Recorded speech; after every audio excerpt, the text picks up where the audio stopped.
नमस्कार, मी समृद्धी जाधव. स्वागत आहे तुमचं टॉप न्यूज मराठीमध्ये. सध्या संपूर्ण महाराष्ट्रभरात एकच मुद्दा आहे जो सातत्याने चर्चेला जातोय. एकच नाव आहे जे प्रत्येक घराघरात आपल्याला पाहायला मिळतंय. ते नाव आहे वैष्णवी हगवणे यांचं.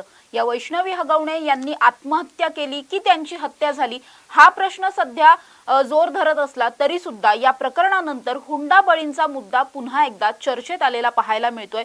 याच हुंड्यासाठी किंवा जो काही डोमेस्टिक व्हायलन्स आपण ज्याला म्हणतो, घरगुती छळ जो काही महिलांचा होतोय, त्याच्या घटना या सातत्याने महाराष्ट्रात घडत आलेल्या आहेत. महाराष्ट्रासाठी, भारतासाठी हे काही नवं नाहीये, पुण्यासाठीही हे नवं नाहीये. मात्र या प्रकरणानंतर या घटना पुन्हा एकदा प्रकर्षाने जाणवताना पाहायला मिळतात. त्यामुळे आजच्या या लाईव्ह मध्ये आपण अशाच दोन प्रकरणांबद्दल खरं तर चर्चा करणार आहोत. आता वैष्णवी हगवणे आत्महत्या प्रकरण जेवढं गाजतंय, कदाचित त्यापेक्षाही जास्त गाजलेलं पुण्यातलंच एक प्रकरण आहे जे कदाचित आता कुठेतरी विस्मरणात गेलेलं असेल. मात्र याच प्रकरणाची सुद्धा आज आपण चर्चा करणार आहोत. या लाईव्ह मध्ये माझ्याबरोबर आमचे वृत्त संपादक संदीप चव्हाण सर सुद्धा आहेत आणि या सगळ्याच आजच्या लाईव्ह मध्ये आपण या दोन्ही प्रकरणांवरती चर्चा करणार आहोत.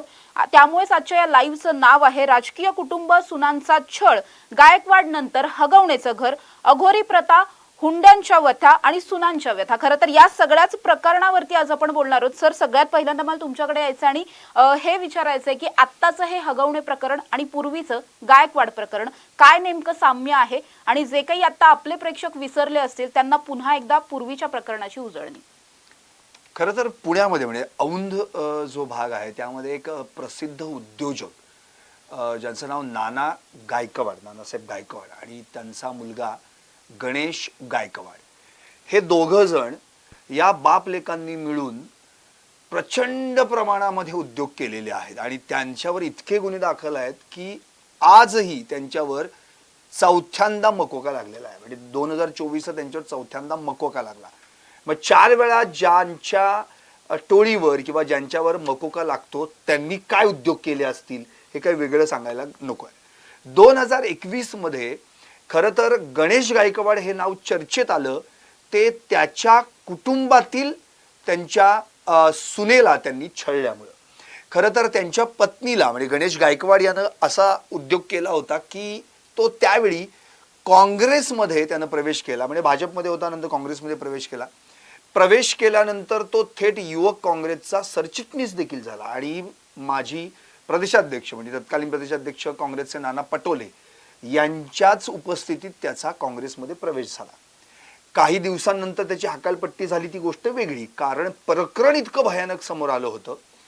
या गणेश गायकवाडनं आपल्या पत्नीला सिगारेटचे चटके दिले, शारीरिक छळ, मानसिक छळ केलाच, शिवाय अनैसर्गिक अत्याचार देखील तिच्यावर केले.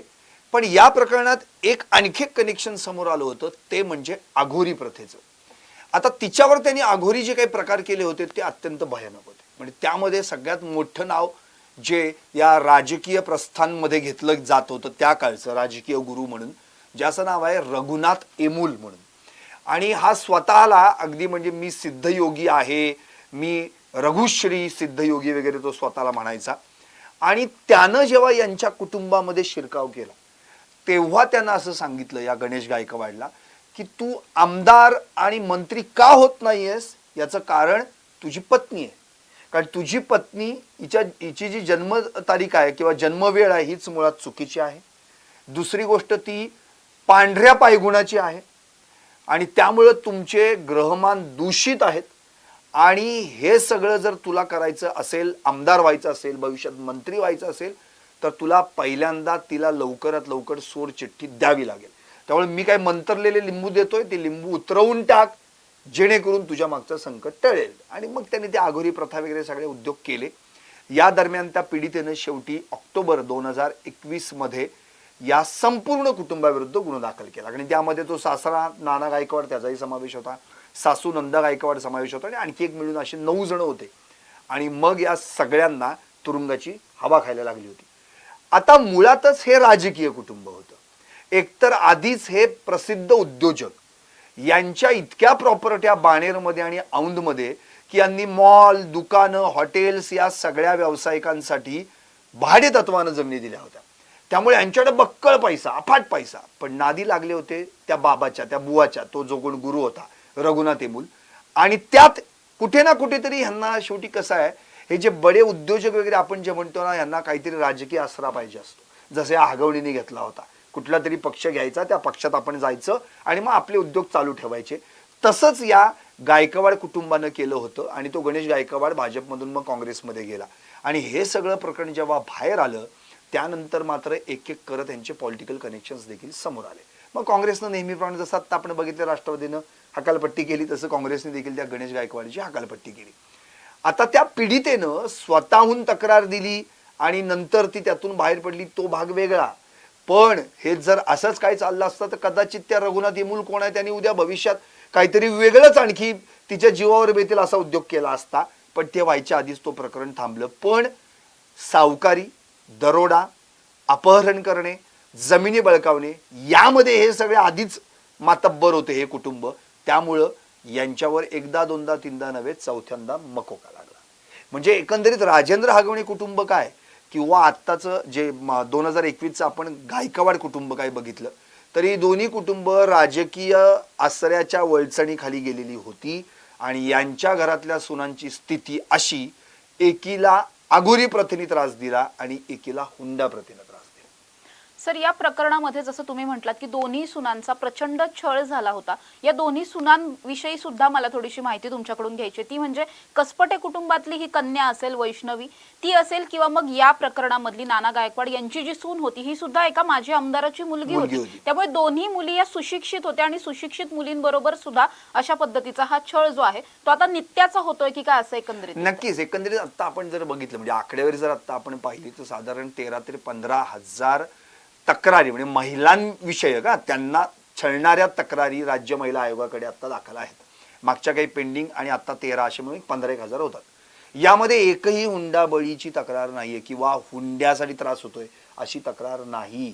याचं कारण असं की कुणीही आता इतकी उदासीनता दाखवतोय की आपण आपल्या सुनेचा छळ होतोय अशी तक्रार दाखल करायला कुणी पुढे येत नाही, दजावत नाही. कारण लग्नामध्ये बोलणी केलेली असतात, काहीतरी भेटवस्तू देऊ, गाडी देऊ, सोनं देऊ, नाणं देऊ, पैसा देऊ, चांदी देऊ आणि ती भेटवस्तू स्वरूपात दिली जातात. तेवढ्यापुरतं त्यांचं 4-5 महिने चांगलं चालतं. आणि नंतर मात्र इतकी भयानक परिस्थिती येते की जेव्हा ते पैसे कमी व्हायला लागतात किंवा त्या पैशाचा विनियोग होतो तेव्हा पुन्हा एकदा सुनेकडे पैशांची मागणी केली जाते. आता तू जर कसपटी कुटुंबाचा विचार केलास तर वैष्णवी हगवणे असेल किंवा जगताप कुटुंबाचा विचार केलास तर मयुरी जगताप असेल. या दोघेही तशाच सुशिक्षित होत्या, दोघेही चांगल्या घराण्यातल्या होत्या. असं काही नाही की बाबा जगताप घराणा वगैरे, तिचा भाऊही चांगला आहे, आई भले वडील नसते तरी ते चांगले शिकलेले होते. आता त्या कुटुंबातनं ती मुलगी ह्या कसपटे हगवणे कुटुंबात आली. आल्यानंतर तिच्याकडेही फॉर्च्युनरची मागणी केली होती, पैशांची मागणी केली होती. पण झालं असं की एकतर त्यांना वडील नाहीयेत त्यामुळे बाकीचा काही इन्कम सोर्स नव्हता म्हणून या कुटुंबानं आपलं हो म्हटलं. पण नंतर मात्र तिच्या छळाला सुरुवात झालीच की. मग मोठ्या सुनेकडनं नाही मिळालं तर चला छोट्या सुनेकडनं आणू. आता त्याच दरम्यान या टोणग्यानं, या जो शशांक कोण आहे तो, यानं काय केलं, यानं एकतर आधीच प्रेम प्रकरण जे झालं होतं, तुला आठवत असेल तू एक इंटरव्ह्यू केला होता उत्तम बहिरट म्हणून तिचे मामा आहेत, त्यांनी जी माहिती दिली होती की मुळातच हे प्रकरण असं होतं की एकतर या दोघांचं एकमेकांवर प्रेम होतं, म्हणजे तिला याच्याशीच लग्न करायचं होतं पण घरच्यांचा विरोध होता. मग हिनं काय सांगितलं, मी त्याच्याशीच लग्न करीन आणि मामाला गळ घातली, तू मध्ये पड आणि हे सगळं कर बाबा काहीतरी. बैठक सुद्धा मामाच्याच घरात झालेली आहे बोलणीची. शेवटी याच प्रकरणावरून त्यांच्या घरात वाद झाला आणि हेच आनंद कसपटे हॉस्पिटलमध्ये आयसीयूला ऍडमिट होते. याचाच फायदा त्या सुशीलनं तो कोण तो शशांकनं घेतला आणि त्याची ती बहीण त्याला मदत करणारी बरोबर तिला कोंडीत पकडली की बाबा आता तू आमच्या बरोबर पळून ये. म्हणजे बघ त्या भावाला बहीण पण कशी मदत करत होती. त्याच वेळी खरं म्हणजे हिच्याही डोक्यात यायला पाहिजे होतं की अरे ही एवढा इंटरेस्ट कशी काय घेते आमच्या प्रेम प्रकरणामध्ये. पण त्यावेळी ही तयार देखील झाली. विशेष म्हणजे आपले वडील ऍडमिट आहेत, आयसीयू मध्ये आहे, आपण काय निर्णय घ्यायला पाहिजे. आणि तिने मामाच्या मुलालाही सांगितलं की मी निघाली म्हणून. तेव्हा त्या मामाच्या मुलानं कसं बसं थांबवून आपल्या वडिलांना सांगितलं. मग मामाने काहीतरी तिला समजूत काढून आम्ही तुमचं ठरवू वगैरे. तेव्हा ते कुठं प्रकरण शांत झालं आणि मग शेवटी यांची बैठकच बसली. आता बैठक बसल्यानंतर सुद्धा उत्तम बहिरटांनी एक माहिती दिली आहे की यांनी सुरुवातच केली फॉर्च्युनरने. मग काहीतरी ती MG हेक्टर नावाची गाडी काहीतरी समृद्धी त्या यांनी मागितली होती. तर एक माहिती त्या मयुरी जगतापनं दिलेली आहे, ती झोपाळ्यावर झुलत त्यांच्या घरात, तू बऱ्याचदा घरात गेलेली असं त्यांच्या घरात तो झोपाळा आहे, त्या आता मग कोठडीत बसलेत, आता 5-3-2 तिकडे खेळत असतील ते, त्या झोपाळ्यावर झुलत ती वैष्णवीच्या आईला सांगत होती. कसं आहे, फॉर्च्युनर म्हणजे जरा स्टेटसला शोभणारं एक ब्रँडेड नाव आहे, ते कसं दिसायला चांगलं दिसतं. म्हणजे ज्या मोठ्या सुनेकडून अपेक्षा पूर्ण झालेल्या नाहीयेत, त्या छोट्या सुनेकडनं कशा करून घेता येतील. आणि आता हे क्लिअर झालेलं आहे की ही जी पोरगी आहे ही बाप ऍडमिट असताना सुद्धा माझ्या पोराबरोबर पळून यायला तयार होती आणि कितीही केलं तरी मी याच्याशी लग्न करीन. मग त्याचा गर्भ आईला बरोबर यांनी उठवला. आणि अर्थातच हे कुटुंब तसंच होतं, बापानी पण तोच उद्योग केलेला होता. बापाचा किस्सा आता निघाला म्हणून समृद्धी तू आता ऑलरेडी त्यांच्या घराला पण भेट देऊन आलेली आहेस. खरं म्हणजे टॉप न्यूज मराठीवर तुम्ही तो आमचा जो व्हिडिओ अपलोड झालेला आहे हगवण्याचं घर म्हणून, ते तुम्ही नक्की पाहू शकता. यामध्ये त्या हगवणेनं, एकतर राजेंद्र हगवणेची किंमत त्या गावात शून्य होती, किंमत होती त्यांच्या वडिलांना, तुकाराम हगवणे. हे फार मोठं राजकीय प्रस्थ होतं. मुळात ते आधी काँग्रेसमध्ये होते, नंतर राष्ट्रवादी जेव्हा स्थापन झाली त्यावेळी ते राष्ट्रवादीत प्रवेशकर्ते झाले. पंचायत समितीचे सभापती राहिलेले, जिल्हा परिषदेत देखील ते होते. उत्तम प्रसिद्ध पैलवान म्हणून त्यांची ओळख होती. या तुकाराम हगवणेंच्या या पोरानं, म्हणजे या राजेंद्र हगवणेनं आपल्या बापाचं खोटं मृत्यूपत्र तयार करून सगळी संपत्ती हडपण्याचा प्रयत्न त्या काळातच केला होता. मग विचार कर की त्याला पैशाची किती हौस होती. आता ही माहिती अशी समोर आली. मग जसं बापाचं आहे तसंच त्याच्या पोराचं पण दिवट्याने पण तोच उद्योग केलेला आहे की आपल्याला या पोरीची कशी संपत्ती हडप करता येईल. आणि तो गैरफायदा कदाचित घेतला आणि मग ती पोरगी जाळ्यात अडकली. म्हणजे ती त्याच्यावर प्रेम करत होती मनापासून आणि हा तिच्या पैशावर प्रेम करत होता. हे क्लिअर झालेलं आहे. सर, या प्रकरणामध्ये पुन्हा एकदा मी गायकवाडांकडे येईल. गायकवाडांचं जे काही प्रकरण होतं त्यामध्ये जसं तुम्ही आधीही सांगितलं की येमूल नावाचा एक बाबा होता, या बाबानेच हे सगळं प्रकरण घडवून आणलं की काय, असं वाटणे इतकी महत्वाची भूमिका याची होती. आणि हा बाबा अनेकांचा राजकीय गुरु होता, अनेकांचा आध्यात्मिक गुरु होता, असं सुद्धा होतं. जेव्हा याला अटक झाली त्यानंतर सुद्धा राज्यभरात मोठी उलथापालथ झालेली होती. तेव्हाचा नेमका प्रसंग काय? नक्की, ऍक्च्युली हा जो गुरु आहे म्हणजे रघुनाथ येमूल म्हणून त्याचं नाव आहे, तो स्वतःला सिद्ध योगी रघुश्री असं म्हणायचा आणि हा हात दाखवून त्यांची भविष्य सांगायचा. ज्योतिषाचार्य स्वतःला म्हणायचा आणि हजारो पैसे उकळायचा. पण त्याची पद्धत कशी होती समृद्धी, एखादा जर कोण हात दाखवायला आला तर तो तासभर हात बघायचा त्याचा, तासभर. मग ते तासभर का, तर त्यात तो त्याला असा काही जाळ्यात ओढायचा त्या कुटुंबाला कोण हात दाखवायला आला असेल. याच्याकडे बडी राजकीय नेते मंडळी जात होती. आता नावं मला घेता येत नाही तर माझ्या तोंडावर नाव आहेत. आणि बडे प्रशासकीय अधिकारी पण जात होते. आणि या एका तासात तो त्यांना इतकं हिप्नोटाईज करायचा की आता ते जे कुटुंब आलेलं आहे ते कुटुंब मी म्हणेन त्या पद्धतीनं चालणार. म्हणजे त्याची फी पण वाढणार, त्याचा पैसा वाढणार आहे. एवढ्या सगळ्या याच मध्ये याच गुरुनी एक दावा केला होता, मला आता आठवलं, संजय दत्तचा कॅन्सर म्हणून यांनी बरा केला होता. मला एक आता त्याचा दावा आठवला. तर या सगळ्या प्रकरणामध्ये हा हात दाखवायला 1 तास घ्यायचा, त्यातनं पैसे मिळवायचा, प्लस त्या कुटुंबाची हिस्ट्री जाणून घेतली सगळी की मग त्या कुटुंबामध्ये मग कोणी किती श्रीमंत आहे, कुठं ते उंची बघायचा आणि त्यानुसार आपल्या जाळ्यात आलेला आहे आता चला आपलं काम करा, या पद्धतीनं तो त्यांना गंडवायचा. कहर म्हणजे या गुरुजीला अटक जेव्हा झाली या रघुनाथ येमूलला, तेव्हा त्याला ज्या पोलीस कोठडीच्या लॉकअपमध्ये ठेवला होता तिथं अंधभक्त अक्षरशः गर्दी करायला लागले. म्हणजे आमचा बाबा, जसं आपण त्या आसाराम बापू वगैरे आपण बघतो. शेवटी अनिसनी यामध्ये भूमिका आपली पार पडली आणि हे सगळं प्रकार बंद करायला लावले. अनिसनी पुढाकार घेतला. म्हणजे विशेष म्हणजे हा जो कोण बाबा आहे, या बाबाने अशी कितीतरी घरं नासवली असतील. खरं म्हणजे या गणेश गायकवाडचा संसार जो मोडला ना, या रघुनाथ येमूलमुळे मोडलेला आहे. याच्यामुळे त्याच्या संसाराचा खेळखंडोबा झाला. मुळातच गणेश गायकवाड यांनी त्याच्या म्हणजे पत्नी लग्न 2017 झालंय आणि ही घटना कधीची आहे, 2021ची. म्हणजे 4 वर्षामध्ये या सगळ्या घरामध्ये जे काही चाललं होतं चांगलं ते सगळं बिघडवलं या रघुनाथ येमूलने. आणि यांच्या नादी कोण लागलंय तर हे कुटुंब, का तर मुळातच हे राजकीय कनेक्शन, अर्थातच कुठल्या तरी राजकीय कनेक्शनच्या माध्यमातून रघुनाथ येमूलशी जोडले गेलेले आहेत. आता त्या मुलीला बिचारीला काय माहिती की 4 वर्षांनी माझ्याच सासून माझाच सासरा आम्हाला म्हणणार आहे की तू पांढऱ्या बायगुणाची आहेस म्हणून. 4 वर्षांनी तू 4 वर्षांनी आम्हाला अशी म्हणणार आहेस. बघा काय म्हणाला होता तो, तुमची सून अवदस आहे, 4 वर्षांनी तुम्हाला ह्यांनी सांगितलं म्हणून कळलं. आणि तिची जन्म वेळच चुकलेली आहे.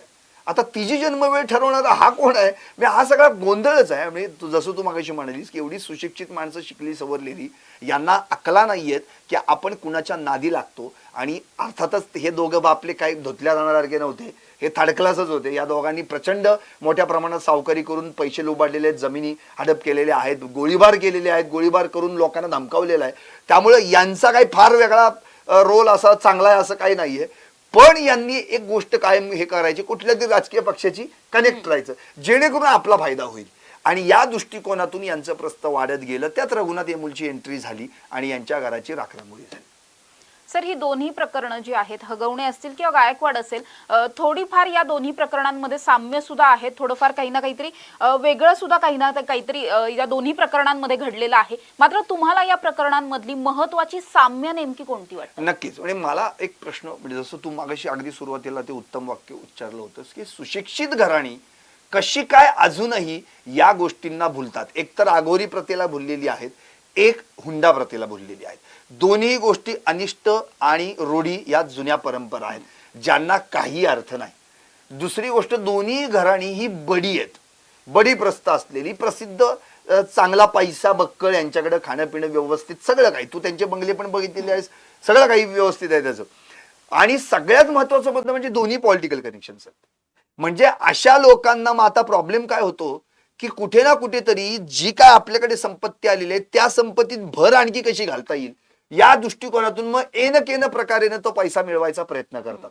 या सुनेच्या बाबतीत जर म्हणायचं म्हटलं तर यांनी तिला जेव्हा मारलं होतं समृद्धी, तेव्हा तिचा एक कान कायमचा बहिरा झाला होता. म्हणजे विचार कर तिला कसं मारलं असेल. सिगारेटचे चटके दिले ती गोष्ट वेगळी, शिवाय तिचं पॅन कार्ड, पासपोर्ट, शैक्षणिक कागदपत्र, दागिने, लग्नात दिलेली चांदीची भांडी, कॉमन आहे इथं. ही चांदीची भांडी देणं हे कॉमनच आहे यांच्यात, या सगळ्या भानगडीत, या बाड्या लोकांच्यात. देवपूजेचं साहित्य सगळं लपवून ठेवलं होतं. आणि ही 27 वर्षीय, म्हणजे तिचं लग्न जर 4 वर्षापूर्वी झाली असेल तर साधारण 23 वर्षाची होती. म्हणजे अगदी या वैष्णवीच्याच वयाची. म्हणजे विचार कर की काय परिस्थिती आहे या घरामध्ये. या दोन्ही घराण्यांमध्ये साम्य काय आहे? एकतर पैशाचा माज, सत्तेच्या सोबत असणं, याचा एक ह्यांनी उचललेला गैरफायदा. आणि या सगळ्या गोष्टींमधून मग भविष्यात यांनी पैशातून काहीतरी वेगवेगळी केलेली दुष्कृत्य, त्याचाच परिणाम हा सगळा आहे. आता उदाहरणार्थ आपण हगवणींचं घेऊ. या हगवणीचं बघितलं तर कोट्यवधींचा मालक आहे. आता तू अगदी पार त्याच्या कुठे भुकुमला वगैरे जाऊन आलीस, तिथली जर त्याची संपत्ती पाहिली, जमिनी, त्यांचाच भाव 30-32 लाखावर गुंठा असेल. म्हणजे तो जवळजवळ 100 कोटींच्या वर गेला. म्हणजे 4 पिढ्या तर पुढच्या बसून काढतील एवढा पैसा त्यांच्याकडे. त्यात त्याचे 2 टग नग हे त्याचे 2 बैल म्हणायचं आपण, कारण की एकानी त्यांच्याच घरातल्या बाईला या हगवण्याच्या बाईलानं त्या गौतमी पाटीलला त्याच्यासमोर नाचवलं होतं, तो विषय वेगळा. पण ही इतकी माजुरडेपणा ह्यांच्या अंगामध्ये. दुसरी गोष्ट, यांनी केवळ गौतमीला आणून नाचवले असं पण नाही, त्याला आणखी राजकीय पण पाठबळ कसं मिळालं ते आपण अजितदादांच्या त्या एका क्लिपवरनं बघितलेलं आहे. त्या पत्रकारांनी हा प्रश्न केला की असं असं आहे तर तुमचं काय म्हणणं आहे. तर काय म्हणाले होते दादा की अरे तुझं काय जातंय, तुला काय वाईट वाटतंय, ती बाईला समोर नाचल नाही तर कोणासमोर पण नाचल. याच्यातनं तुम्ही अप्रत्यक्ष पाठबळच दिलेलं आहे, म्हणजे ते योग्य आहे असंच क्लिअर झालं. याच्यातनं काय मिळालं? दुसरी गोष्ट, जर तुम्हाला बैलासमोर एखादी नृत्यांगना नाचवण्या इतपत, उधळण्या इतपत पैसे तुमच्याकडे आहेत, मग तुम्ही सुनेच्या घरच्यांकडे भिका मागायची तुम्हाला गरज काय पडली होती? दुसरी गोष्ट, त्याचा जो भाऊ, जो शशांक, हा जसं आपण परवा एक लाईव्ह पण केलं होतं की ज्यानी कधी स्वतःच्या वहिनीला वहिनी म्हणून हाकच मारली नाही, त्या वहिनीबद्दल इतकं अश्लाघ्य त्यांनी वाक्य उच्चारलेलं आहे, अर्वाच्य भाषेत उच्चारलेलं आहे की याला तुडवण्याशिवाय दुसरा काहीच पर्याय नाहीये. अशा मुलांना कोणी पाठीशी घातलं तर आई आणि वडील. क्लिअर दिसतंय ना. कारण की त्या सुनेला हा मारतोय किंवा मोठ्या वहिनीला हा असं बोलतोय आणि सासू आणि नणंद आणि सासरा गप बसतोय. याचा अर्थ तुमच्या सगळ्यांचं पाठबळ आहे. सेम गायकवाडच्या त्या घरात पण तसंच होतं. जसं तो गणेश गायकवाड करतोय तसं ते नानासाहेब गायकवाड, त्याचा म्हणजे वडील, त्याची आई ती नंदा म्हणून आणखी 1-2-4 टाळकेत त्यांच्या घरात वेगळी. आता ती कोणात काय त्यांचे नातेवाईक संबंध माहित नाही. पण हे एवढे सगळे मिळून एका आपल्याच घरात आणलेल्या एका दुसऱ्याच्या लेकीला, परकीच्या लेकीला जर तुम्ही अशी वागणूक देत असाल तर भविष्यात तुम्ही शिकून काय फायदा? तुला आठवते सुप्रिया सुळे आल्या होत्या, सुप्रिया सुळेने आल्या होत्या म्हणजे त्या भेट दिली की नाही त्या मला घराला माहित नाही, पण त्यांनी प्रतिक्रिया दिली होती की शिकले सवरलेले तुम्ही इतके आहात, पाश्चिमात्य ड्रेस आता तुम्ही परिधान करता आणि पाश्चिमात्य ड्रेस परिधान करून जर तुम्ही असे बुरसटलेले विचार बाळगत असाल तर तुमच्या त्या शिक्षणाचा उपयोग काय? म्हणून या दोन्ही घराण्यांनी नेमकं केलंय काय तर पुरोगामी विचारांचा अपमान केलाय महाराष्ट्राच्या, आणि त्याची शिक्षा एकतर आता खडी फोडतायत सगळे, ते अख्खं कुटुंब ते गायकवाड घराणं मकोका उन्हात बसलंय आणि यांचं कुटुंब तर आता काय जसं एकत्र बसलेच आहे 5-3-2 खेळत, पण यांच्यावर लवकरात लवकर आता न्याय मिळण्यासाठी फास्टॅग कोर्टाधिकेत जायला पाहिजे, याशिवाय पर्याय. सर, जसं तुम्ही आत्ताच सांगितलं तसं गायकवाड कुटुंबातले जे आरोपी होते हे सगळे अजूनही तुरुंगात आहेत, तर दुसरीकडे आता या प्रकरणातले जे आरोपी आहेत 5ही आरोपी अटकेत आहेत, त्यांच्यावरती सुद्धा लवकरच त्यांना सुद्धा शिक्षा सुनावली जाईल. मात्र या दोन्ही प्रकरणांमध्ये एक आपण म्हणू शकतो की काही गोष्टींचं साम्य आहे तर काही गोष्टी या अगदी विरुद्ध झालेल्या आहेत. ती म्हणजे वैष्णवीने थेटपणे तिचा जीवच या सगळ्यामध्ये गेला. अर्थात तिने आत्महत्या केली की हत्या केली हा प्रश्न अजूनही आहेच आहे, मात्र तिचा जीव गेला. आणि दुसरीकडे गायकवाडांची जी सून होते तिने पुढे येऊन कुठेतरी प्रतिकार केला आणि त्यामुळे ती वाचली, हे सगळ्यात जास्त महत्वाचं. त्यामुळे अशा प्रतिकार करणाऱ्या ज्या तरुणी आहेत, ज्या सुना आहेत, ज्या मुली आहेत, त्यांची कुठेतरी संख्या आता वाढायला हवी असं वाटतं. नक्की, अगदी परफेक्ट प्रश्न विचारलाय की अजिबात घाबरता कामा नये, भीता कामा नये. खरं तर वैष्णवीचं सगळ्यात मोठं काय चुकलं माहितीये काय? वैष्णवी सहन करत गेली आणि त्या मयुरी जगताप म्हणजे तिच्या मोठ्या जावेने सांगितलेलं आहे काय की मुळातच तिला म्हणजे तिचं कमनशीबच म्हणता येईल, तिला तिच्या नवऱ्याचाच पाठिंबा नव्हता. जसा त्या मयुरी जगतापला तिच्या नवऱ्याचा पाठिंबा होता, तो तिच्यासाठी वेगळा निघाला, वेगळा राहिला है ना. त्यांच्याच कुठेतरी घरात शेजारी तो आता घर बघितलेलं त्यांचं, तर वेगळा राहिला. दुसरी गोष्ट, तो मार खायचा पण बायकोच्या बाजूनीच बोलायचं होतं. आता बायकोच्या बाजूने बोललं म्हणजे हा बैल आहे का असं लोक म्हणतील, पण ते तसं नाहीये. तो अन्यायाच्या विरुद्ध लढत होता, कारण की त्याला माहितीये की माझा बाप, माझी आई आणि माझी जी बहीण आहे ते काय त्रास देत आहेत हे त्यांना पक्क माहित होतं. आणि त्यामुळे तो सुशील कुठेतरी बुजून राहायचा किंवा तो बाहेर गेला की हे फायदा उठवायचे, तिला पण मारायचे वगैरे. याचाच अर्थ त्या मयुरीने देखील बघ किती तिची म्हणजे हद्द ओलांडल्यानंतर शेवटी स्वतः तक्रार दाखल करायला ती गेली. म्हणजे राज्य महिला आयोगाकडे तिने तक्रार दाखल तर केलीच, पण पोलीस स्टेशनला पण आधी तिने तक्रार दाखल केली होती. हे जे तिने केलं हे वैष्णवीने करणं अत्यंत गरजेचं होतं.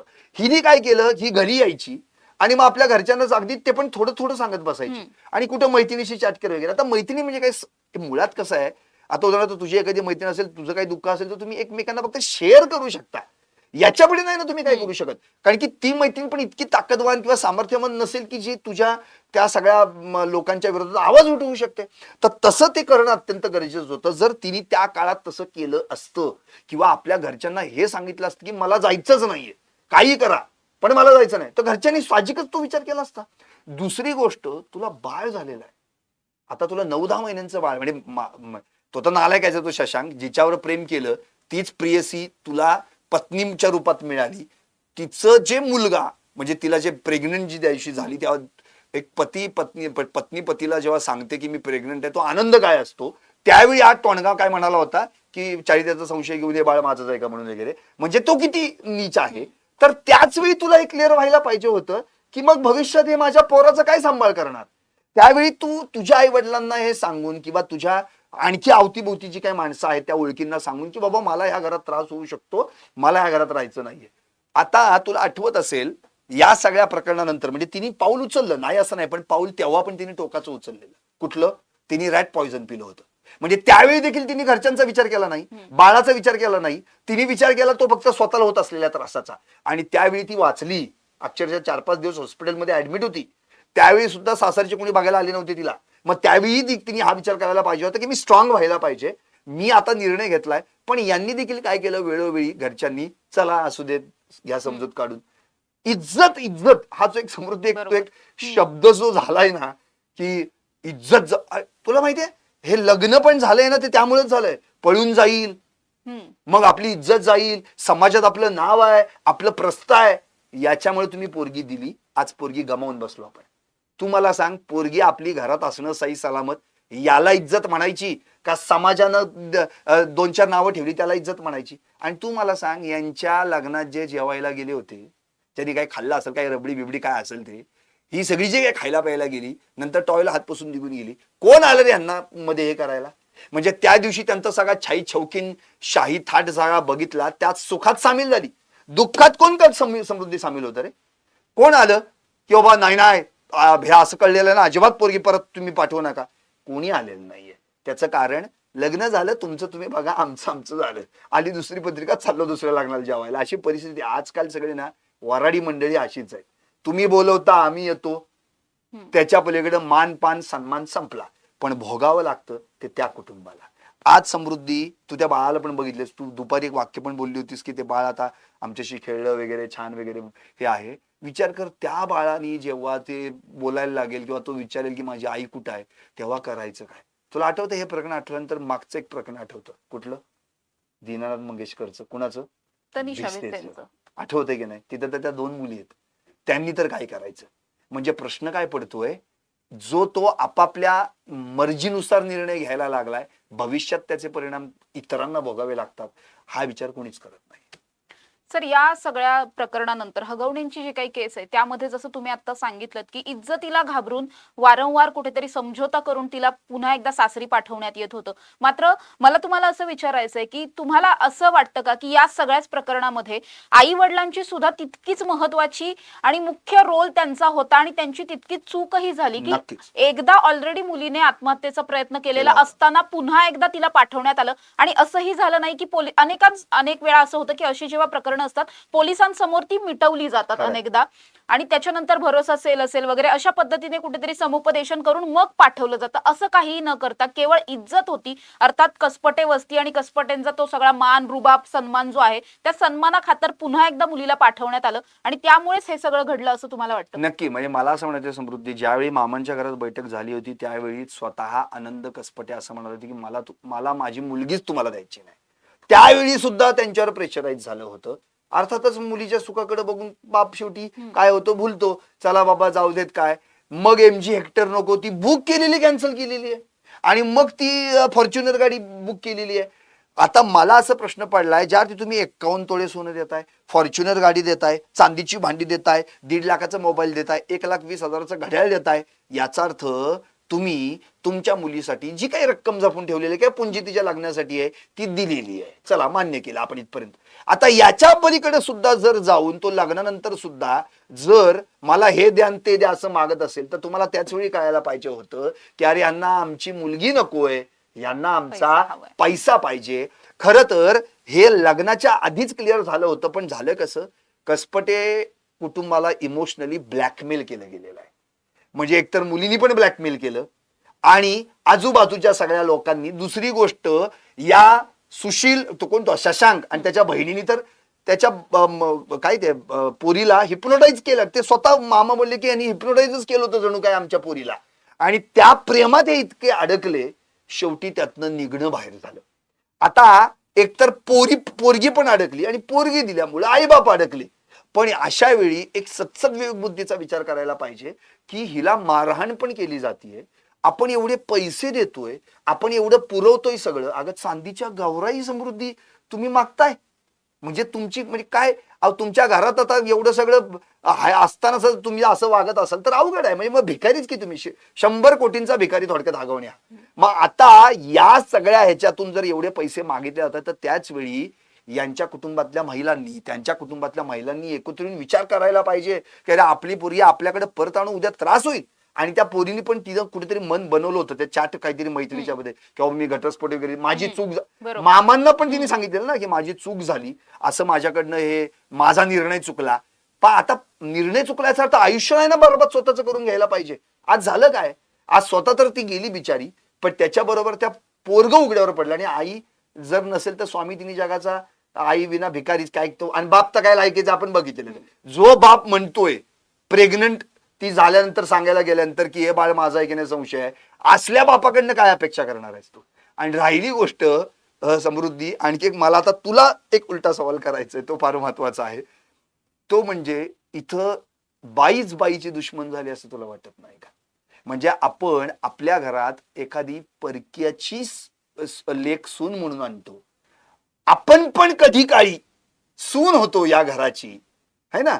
या सगळ्या गोष्टी लक्षात ठेवणं अत्यंत गरजेचं असताना माझं ते बाळा आणि दुसऱ्याचं कार्ट असं त्या करिश्मा नावाचा जो करिश्मा आज आपण सगळ्यांनी गेली इतके दिवस बघतोय तिच्या बाबतीत घडलं. तुला असं वाटत नाही समृद्धी की या हुंडा प्रकरणामध्ये सासू आणि नणंद हे कॉमन फॅक्टर असतात? यांच्याबद्दल तुला काय सांगतो? सर नक्कीच या अगदी कुठलंही घर घेतलं तर प्रत्येक कुटुंबामधली सासू आणि ननंद हे दोन फॅक्टर जसं तुम्ही म्हटलात तसं अतिशय इम्पॉर्टंट असतात. कारण का याच दोघी असतात मुळात. कुठलाही बऱ्याचदा असं पाहायला मिळतं की सासू जी असते ते सगळं घर कंट्रोल करत असते. दिसताना जरी सासरा दिसत असला तरी करणारा सासरा असतो, डोकं मात्र अनेकदा सासूच असतं. या प्रकरणात सुद्धा तसंच आहे. आणि मला वाटतं की या प्रकरणामधली जी करिश्मा आहे, पिंकीताई उठ म्हणले की उठायचं, बस म्हणले की बसायचं, असं सगळंच एकंदरीत होतं. दोन्ही भावजयांना त्रास देणारी ही एकुलती एक पिंकीताई होती. आणि विशेष म्हणजे ही भावांपेक्षा मोठी आहे, 35 वर्षांची आहे, अविवाहित आहे. हिचे स्वतःचे सुद्धा बिझनेस आहेत, मात्र तरी सुद्धा ही लग्न करत नाहीये. कदाचित मला असं वाटतं की जसं तुम्ही म्हटलात तसं की बाईची दुश्मन या प्रकरणामध्ये झाली. तिला स्वतःला सुद्धा कुठेतरी मनात एक अशी कुणकुण असेल किंवा तिच्या आईला जी लता आपल्या पतीला आणि शशांकला, सुशीलला खाली जमिनीवर बसलेलं बघून ढसाढसा रडली होती पोलीस चौकीमध्ये. ही तीच बाई आहे जिने सुनेचा इतका छळ केला. कदाचित या दोघींना सुद्धा असं वाटत असेल की ज्यावेळी एक करिश्माचं लग्न होईल तिला सुद्धा असा जाच होईल का, अशा कुठेतरी एक कर्म ज्याला आपण म्हणतो ना, त्याच्यामुळे कुठेतरी भीतीपोटी अजून ही बाई अविवाहित आहे. स्वतः अविवाहित राहून भावांनाही कसं अविवाहित किंवा घटस्फोटीत ठेवायचं अशा पद्धतीने हिचे सगळे जे प्रयत्न होते, या एकट्या मुलीने मिळून हे संपूर्ण घर उद्ध्वस्त केलं असं सुद्धा आपण म्हणू शकतो. कारण अनेकदा असं पाहायला मिळतं की घरातली जर ननंद खुश नसेल तर अर्थातच सुनेला त्रास दिला जातो. हे एक खूप कॉमन लॉजिक भारतीय सगळ्याच विवाह संस्थेमध्ये पाहायला मिळतं. त्यामुळे असंच प्रकरण इथे सुद्धा पाहायला मिळालं. जसं तुम्ही म्हटलात तसं ज्या बाईने बाईचा आधार व्हायला पाहिजे तीच बाई अनेकदा बाईच्या जीवावरती उठते. आणि इतकी उठते अनेकदा असं बघायला मिळतं की जेव्हा मुलगी प्रेग्नेंट होते, सून प्रेग्नेंट होते, त्यानंतर कदाचित हा छळ जो आहे तो थोडाफार कमी होतो. या प्रकरणात तसंही झालं नाही. म्हणजे बऱ्याचदा असं होतं की मुलगी झाली म्हणून मग सुनांचा छळ होतो. या प्रकरणात तर मुलगा झालेला होता. मुलगा असून वंशाला दिवा मिळालेला असून सुद्धा लता आणि ही करिश्मा या दोघांनी मिळून इतकं तिचा छळ केला की अर्थात तिचा या सगळ्यामध्ये जीव गेला. त्यामुळे या प्रकरणामध्ये पुरुष जितके महत्वाचे आहेत तितक्याच महत्वाच्या, कदाचित त्यापेक्षा सुद्धा महत्वाच्या या स्त्रिया होत्या. कदाचित या दोघींपैकी एकीने जरी या वैष्णवीची साथ देण्याचं ठरवलं असतं, जसं आता मयुरी कुठेतरी आता बोलतीये, कदाचित मयुरीने सुद्धा तेव्हा थोडंसं हिंमत दाखवून बोलली असती तर या सगळ्या प्रकरणानंतर वैष्णवी आज आपल्या जिवंत असते असं वाटतं. नक्की. आता आणखी एक मुद्दा तू मयुरीचा विषय काढला म्हणून, मयुरीने जेव्हा तक्रार दाखल केली होती राज्य महिला आयोगाकडे, म्हणजे तिच्या आईने आणि भावानी मेल केला होता, त्याच दिवशी सेम डे या करिश्मानं तक्रार दाखल केली होती राज्य महिला आयोगाकडे. या दोन्ही तक्रारी रुपाली चाकणकरांनी काय केल्या तर दुसऱ्या दिवशी फॉरवर्ड केल्या पोलीस स्टेशनला. आता हे अडकवलं कुठे प्रकरण गेलं तर हद्दीमध्ये. म्हणजे त्यावेळी जे पौड पोलीस स्टेशन होतं ते पुणे ग्रामीण मध्ये येत होतं आणि आता जे आहे पौड पोलीस स्टेशन हे पिंपरी चिंचवड आयुक्तालयात होते. अरे या हद्दीच्या वादात जीव गेला ना बिचारीचा. म्हणजे तुम्ही हद्द खेळत बसलात, त्यात एकाच आयुष्य घालवलं.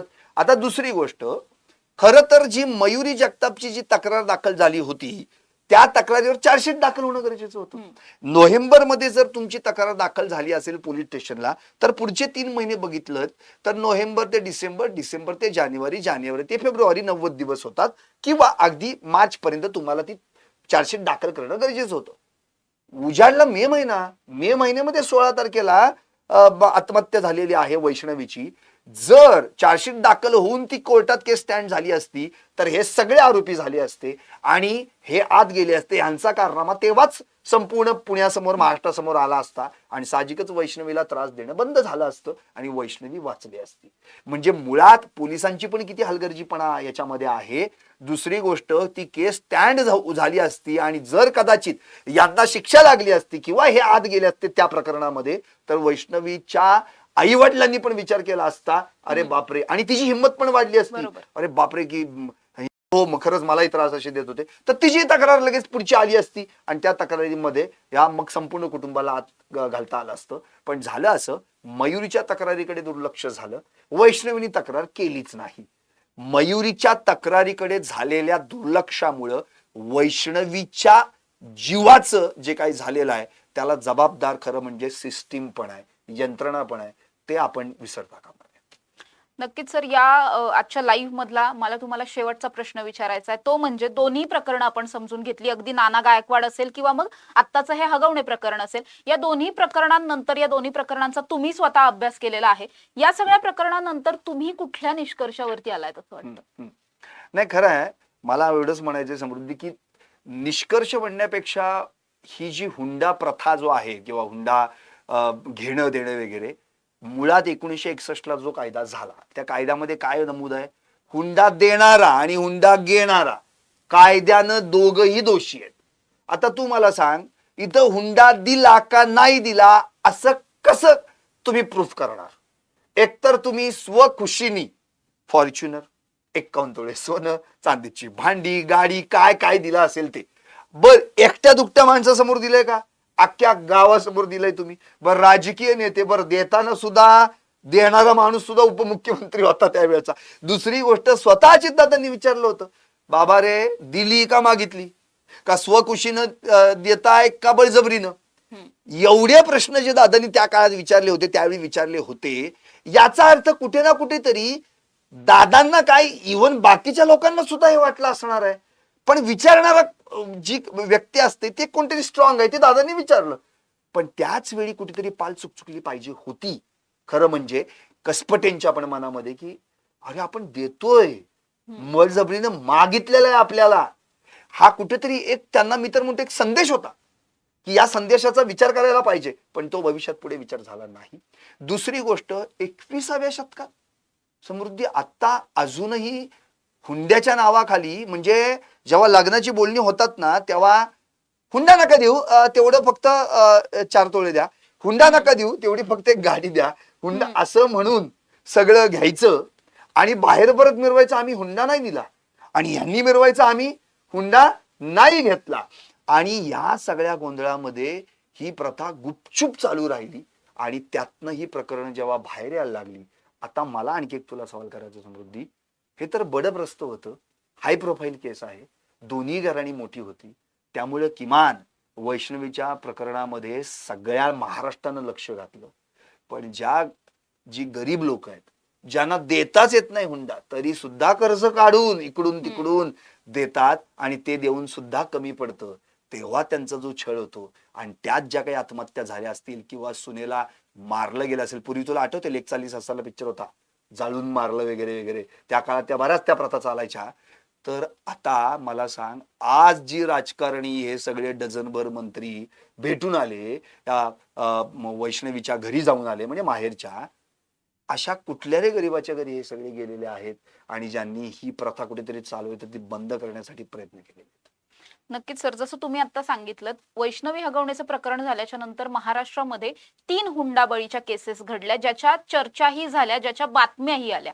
असं अनेकदा होतं की विमाननगरचं प्रकरण पुण्यातलंच, आणि जे पुण्यातले सगळे राजकारणी जे पुण्याला खास आले, कसपटेंना भेटायला आले, ते इथून मात्र विमाननगरला जाण्याची अजिबातही तकलीफ त्यांनी कुठल्याही पद्धतीने घेतली नाही. या प्रकरणानंतर ज्या काही 3-4 केसेस महाराष्ट्रात घडल्या, त्याची चर्चाही झाली, त्याच्या बातम्याही आल्या. मात्र असं सगळं असताना सुद्धा कुणीही तिथपर्यंत जाण्याची थोडी सुद्धा कष्ट घेतले नाहीत किंवा या प्रकरणामध्ये तक्रार देण्याचे, ही नेमकी केस काय आहे हे समजून घेण्याचे सुद्धा प्रयत्न केले नाहीत. इव्हन मी तर असं म्हणते की या प्रकरणामध्ये अनेक जे नेते कसपटेंच्या घरी येऊन गेले, त्यातल्या सुद्धा अर्ध्याच्या वरती नेत्यांना मूळ प्रकरण नेमकं काय आहे हे सुद्धा माहित नव्हतं. या प्रकरणाला किती धागेदोरे आहेत, किती आरोप, बरोबर. तिथे गेल्याच्या नंतर आई वडिलांना विचारल्यानंतर आई वडील जे काही सांगत होते, त्यातून हे प्रकरण कुठेतरी समजून घेतलं जात होतं. मूळचं हुंडाबळीचं प्रकरण आहे आणि 51 तोळे फॉर्च्युनर वगैरे हे इतकंच काहीतरी सगळेजण पाठ करून आलेले वाटत होते, कारण मी स्वतः सुद्धा त्याच ठिकाणी होते. त्यामुळे हे सगळं असं चालू असताना इतक्या सगळ्या हुंडाबळीच्या केसेस घडतायत. जसं तुम्ही सांगितलं, अगदी इथे आपण जेव्हा 51 तोळ्यांबद्दल बोलतोय, अशा सुद्धा केसेस आहेत की नवरदेवाला अर्ध्या तोळ्याची अंगठी करायची आहे आणि ती अंगठी करण्या इतके सुद्धा पैसे नाहीयेत, आणि त्यासाठी कुठेतरी कर्ज पाणी केलेलं आहे. आणि मग पुढे तरी सुद्धा सुनेचा छळ होतो आणि तरी सुद्धा सुनांना या सगळ्या जाचातून जावं लागतं. अनेकदा अशा ज्या मुली असतात त्यांना अशाच पद्धतीने घरी आणून सोडलं जातं, अक्षरशः सोडलं जातं. त्यांना परत आयुष्यभर कुणीही सासरचे घ्यायला सुद्धा येत नाहीत. अशी खूप प्रकरणं आहेत ज्याच्यात घटस्फोट झाले नाहीत, सोडचिठ्ठी झाली नाही, दुसरी लग्न झाली नाहीत. केवळ या बायका, या मुली अशा माहेरी आणून बसवल्या जातात आयुष्यभरासाठी. त्यामुळे ही प्रकरणं महाराष्ट्राला नवी नाहीयेत. कायदा केला, मात्र तो कुठल्याही पद्धतीने सक्सेसफुल झाल्याचं काही दिसत नाही.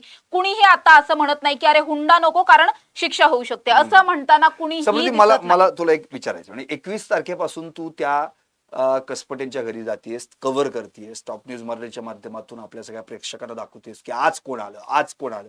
एका एका दिवसाला तर मी तर म्हणतो 5-5, 6-6 मंत्री येऊन गेलेले आहेत.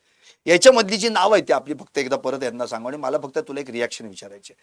अजित पवार, एकनाथ शिंदे, गिरीश महाजन, आदिती तटकरे, नीलम गोरे, रोहिणी खडसे, करुणा मुंडे, रामदास आठवले, पंकजा मुंडे, रुपाली चाकणकर, रुपाली पाटील ठोंबरे, सचिन अहिर, तृप्ती देसाई, राजेंद्र कोंढरे आणि बाकीचे काय असतील ते, हे सगळे भेटले आणि या सगळ्यांना तू कव्हर केलेला आहेस.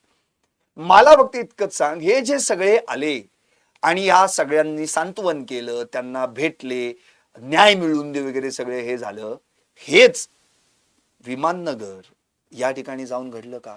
हेच भविष्यात एखाद्या गरीबाच्या घरी जेव्हा असं काही घटना घडेल तर त्या ठिकाणी हे जाऊन असं सांत्वन करतील असं तुला वाटतं का?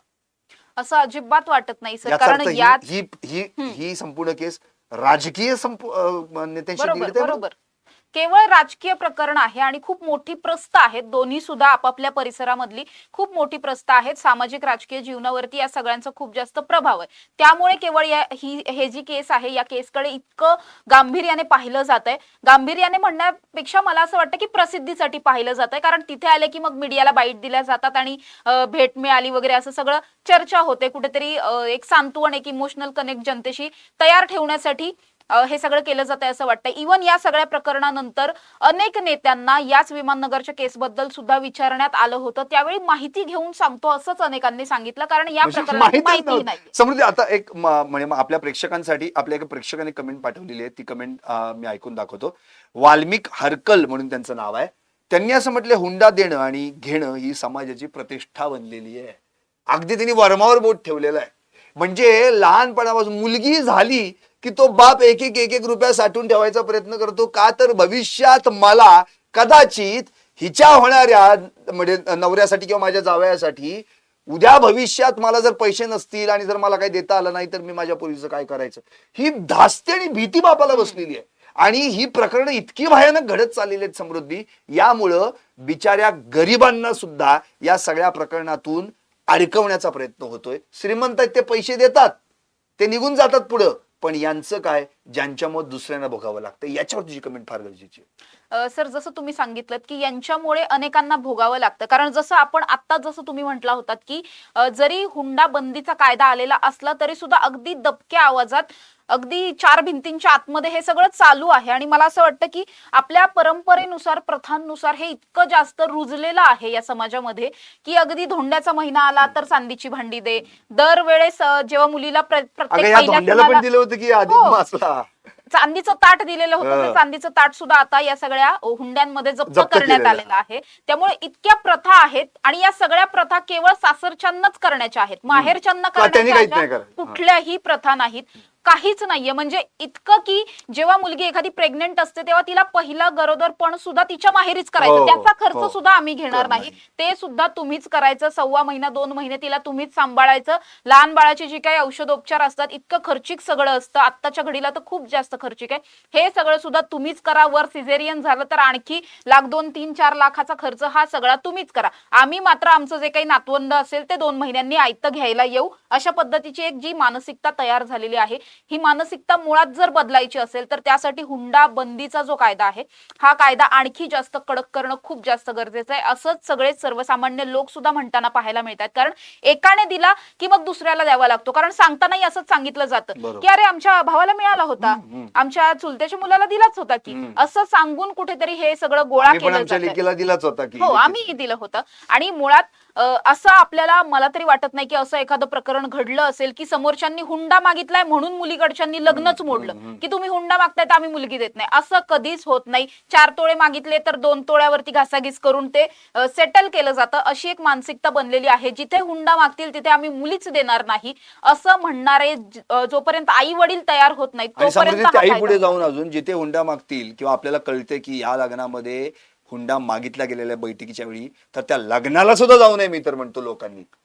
बरोबर ना? कारण की तुम्ही खरं म्हणजे त्यात सामील होताय या सगळ्या प्रकरणामध्ये. कारण की भविष्यात जेव्हा उद्या काय घडतं, आता हे जे काही घडलंय वाईट, याच्यात काय करायचं, जे सगळी लोक आली खाऊन पिऊन गेली, पाहुणे रावळे सगळे बाजूला झाले, पण सगळं भोगावं लागलं ते कुणाला? या आई वडिलांनाच भोगावं लागलं ना. म्हणून तू म्हणतेस ते अगदी बरोबर. तुला आठवत एक मुकुंद कीर्तन म्हणून आपचे त्यांनी मध्ये असं म्हटलं होतं की राजकारण्यांनी या अशा लग्नांमध्ये जाऊच नाही. मी तर म्हणतो जनतेनं सुद्धा हा विचार करावा आता भविष्यामध्ये, हुंडा देणारे आणि हुंडा घेणाऱ्यांच्या लग्नातच जाऊ नये, ही प्रथा बंद पडली पाहिजे. नक्कीच सर, जसं तुम्ही सांगितलं तसं ही प्रथा बंद पडली पाहिजे. पण मला असं वाटतंय की जसं आपण आधी म्हटलो की दबक्या आवाजात कुठेतरी गुप्त पद्धतीने ही प्रथा चालू आहे. या प्रथेला आता एक नवीन नाव देण्यात आलंय असं मला वाटतं, जे माझं ऑब्झर्वेशन आहे आतापर्यंतचं, की आतापर्यंत हुंडा हा सासरकडच्यांना दिला जात होता. आता हुंडा हा माझ्या मुलीला देतोय असं सांगितलं जातं, की मी 10 तोळे चढवले, माझ्या मुलीला चढवले, माझ्या मुलीला दागिने केले, माझ्या मुलीला महागातल्या साड्या घेतल्या. माझी मुलगी जर उद्या उठून स्वतः सेपरेट राहायचं म्हणली तर मग तिला काही कमी पडायला नको, त्यासाठी मग वॉशिंग मशीन दिली, कार दिली, कपाट दिली, बेड दिले, मोठे डायनिंग टेबल दिले, ओव्हन दिला, सगळं दिलं.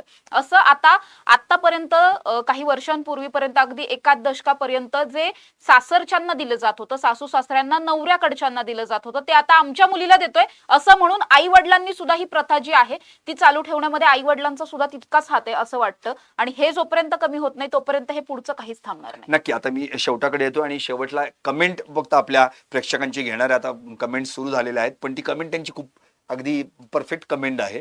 दत्तात्रय पाडाळे म्हणून खरं म्हणजे अभिनंदन तुमचं, तुम्ही अगदीशय चांगला मुद्दा मांडलेला आहे. पूर्वी लग्नात ना सोनं वगैरे असं दिलं जायचं वगैरे, तर ठीक आहे, ते समजायचं बाबा मुलीला दिलेलं आहे वगैरे. आता गाड्या ठेवल्या जातात. तर आता जे गाड्या लग्नात दिसतील ठेवलेल्या, तर पहिल्यांदा त्यांच्यावर गुन्हा दाखल व्हायला पाहिजे, असं त्यांनी इथं मुद्दा मांडलेला आहे. आणि खरं म्हणजे खरंच आहे, आजकाल टू व्हीलर जरी घ्यायला तर लाखाच्या खाली येत नाही, तर फोर व्हीलर म्हटलं तर 100% ती 20-25 लाखापर्यंत जाते. त्यामुळं कुठल्याही परिस्थितीत हुंडा देतायत असं जर दिसत असेल तर पहिल्यांदा त्याची तक्रार होणं गरजेचं आहे. आणि तू म्हणतेस ते खरं आहे, मुलीच्या नावाने आम्ही देतोय, आम्ही कुठे हुंडा दिलाय असं म्हणून आळीमिळी गुपछेळी चालते, पण नंतर सगळी व्यवस्था खिळखिळी होते. आणि त्याचा परिणाम आज आपण बघतोय. आपण सगळे जिच्याबद्दल बोलतोय ना, ती आज आपल्यात नाही. खरं म्हणजे आज तुम्ही सगळं परत आणाल, म्हणजे सगळं जप्त केलं तुम्ही. आता उद्या ते गहाण ठेवलेलं सोनं पण समृद्धी बँकेत नाही, वैष्णवीला परत आणता येईल का? नाही. आणि आपल्या मुलीला आपल्याला परत कधीच आणता येणार नाही. जी एकदा सासरी गेली ती गेलीच, ती परत कायमचीच गेली, हे या कसपटे कुटुंबाला कळालं आहे. त्यामुळे या कसपटे कुटुंबाकडून खरं म्हणजे सगळ्यांनी धडा घ्यायला पाहिजे. जे भविष्यात आपल्या मुलींची लग्न करणार आहेत, ज्या ताईबाप आहेत, की आपली पोरगी स्वतःच्या पायावर तिला शिकवावी, मोठी करावी, पण तिला तिची सौदेबाजी करण्यासाठी हा हुंडा नावाचा प्रकार करू नये. आणि समृद्धी, आणखी एक महत्वाचं, हुंडा घेणारा जितका दोषी आहे ना, तितकाच देणाराही दोषी असतो. इथे दोष आहे आणि हा दोष मिटवण्यासाठी आता पुढाकार समाजाने घ्यायला पाहिजे. नक्कीच सर, या सगळ्याच प्रकरणानंतर वैष्णवी हगवणेला न्याय मिळणार का हा प्रश्न अजूनही प्रलंबित आहे, कारण या प्रकरणाचा तपास चालू आहे. दुसरीकडे आधीचं जे नाना गायकवाडचं प्रकरण आपण पाहिलं, त्या प्रकरणात कुठेतरी तिथल्या पीडितेला न्याय मिळाला होता, कारण हे सगळे जे आरोपी आहेत ते सध्या तुरुंगात खडे फोडताना आपल्याला पाहायला मिळतात. त्यामुळे अशाच पद्धतीचं जी काही शिक्षा आहे ती या प्रकरणातल्या सुद्धा आरोपींना मिळायला हवी. अर्थात मिळेलच, कारण या सगळ्या प्रकरणामध्ये जसं आपण आधी म्हटलो तसे इतके डझनभर मंत्री भेटून गेलेले आहेत, ते नक्कीच काहीतरी करतील अशी आपण अपेक्षा बाळगूयात आणि त्यानुसार या आरोपींना शिक्षा सुद्धा होईल. मात्र वैष्णवी हगवणेच्या मृत्यूनंतर हुंडा बळींचं किंवा डोमेस्टिक व्हायलन्सचं जे प्रकरण आता प्रकर्षाने चर्चिलं जात आहे, याची केवळ चर्चा न होता याची अंमलबजावणी होऊन भविष्यातली जी काही लग्न आहेत त्यांच्यावरती सुद्धा या सगळ्याचा परिणाम झाला तर मग कुठेतरी आपण असं म्हणू शकतो की वैष्णवीच्या आत्म्याला शांती लागेल. तिच्यासारख्या अनेक वैष्णवी भविष्यात तयार होणार नाहीत. तुर्तास या लाईव्ह मध्ये इथेच थांबूयात. तुम्ही पाहत रहा टॉप न्यूज मराठी. आपला महाराष्ट्र, आपली बातमी.